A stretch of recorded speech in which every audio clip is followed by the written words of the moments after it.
প্রথমে ছেলের হয়েছে জ্বর আসলো, জ্বর আসার পরে ডাক্তারের কাছে হয়েছে 2 দিন করে নিয়ে গেলাম।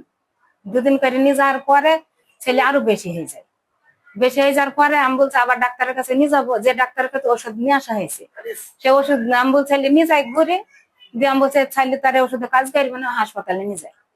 হাসপাতালে 4 দিন হয়েছে, 4 দিন হয়েছে। 4 দিনের মধ্যে ওইটা বেরিয়েছে, ইটা ওইটা বের করা দেখে অমনি চলে আইছি আমি হাসপাতালে। আর 4 দিন হয়েছে।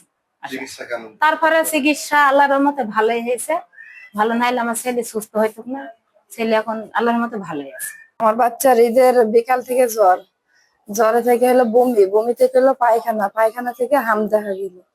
হাম দেখা যায় বাড়িতে আমরা ধূপ দিই, মানে ডাবের পানি আমরা তো বুঝতে পারিনি। পরে 5 দিনের মাঝে আমরা কুষ্টায় নিয়ে গেছিলাম।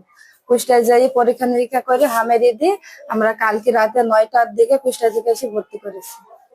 এখন সুস্থ আছে, কিন্তু আমার বাচ্চা উঠে দাঁড়াতে পারে না, গা হাত পায়ে বল পায় না, আর দেহ অনেক শুকিয়ে গেছে হামের কারণে। চিকিৎসা যাক আমরা কুষ্টিয়ার চিকিৎসা কিনে দিচ্ছে, ভালো দিচ্ছে। আমার জ্বর এসেছিল, জ্বর থেকে ঠান্ডা বমি দিয়ে গায়ে ফোটা ফোটা বেড়ানোর পরে তারপর হসপিটাল নিয়ে এসেছি। প্রায় মোটামুটি বাংলাদেশের সবগুলো জেলাতেই কম বেশি শিশুরা হামে আক্রান্ত হচ্ছে। এই হামের ক্ষেত্রে আপনারা কিভাবে বুঝবেন যে সেটা হাম হয়েছে? দেখা যাবে শিশুর শরীরে লাল লাল ছোট ছোট রেশের মতো দেখা দিবে, তার সাথে জ্বর থাকতে পারে, জ্বরের তাপমাত্রা ওঠানামা করতে পারে, সাথে ঠান্ডা থাকতে পারে। সেই ক্ষেত্রে দেখা যায় যেসব শিশু সাধারণত যাদের ভ্যাকসিন সময় মতো দেওয়া হয়েছে সাধারণত তাদের অ্যাটাকগুলো কম হচ্ছে। ভ্যাকসিনের হেরফের থাকতে পারে, বা যে কারণেই হোক, যে যখনই এই কোনো শিশুর মধ্যে এই লক্ষণগুলো আপনারা দেখতে পারবেন, তাকে দ্রুত অতি সন্নিকটবর্তী স্বাস্থ্য প্রতিষ্ঠানে নিয়ে যাবেন।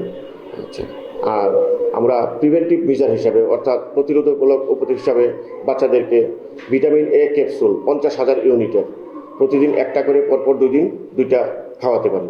এই হামের এই চিকিৎসায় বর্তমানে যেসব শিশুর ভ্যাকসিন বাদ দিয়েছে বা যারা ভ্যাকসিন পায় নাই বা ভ্যাকসিনের কোনো সমস্যা হয়েছে, সরকারের পক্ষ থেকে তাদেরকে সেভাবে ভ্যাকসিন দেওয়ার জন্য ব্যবস্থা নেওয়া হয়েছে। কাজে আমরা আশা করব সবাই ভয় না পেয়ে আমরা সবাই সম্মিলিতভাবে এই হামের বিরুদ্ধে যদি প্রতিরোধ গড়ে তুলি, তাহলে আমরা এই বাংলাদেশের শিশুদেরকে হামমুক্ত করতে পারবো এবং একটু সুস্থ ও সুন্দর জাতি উপহার দিতে পারবো।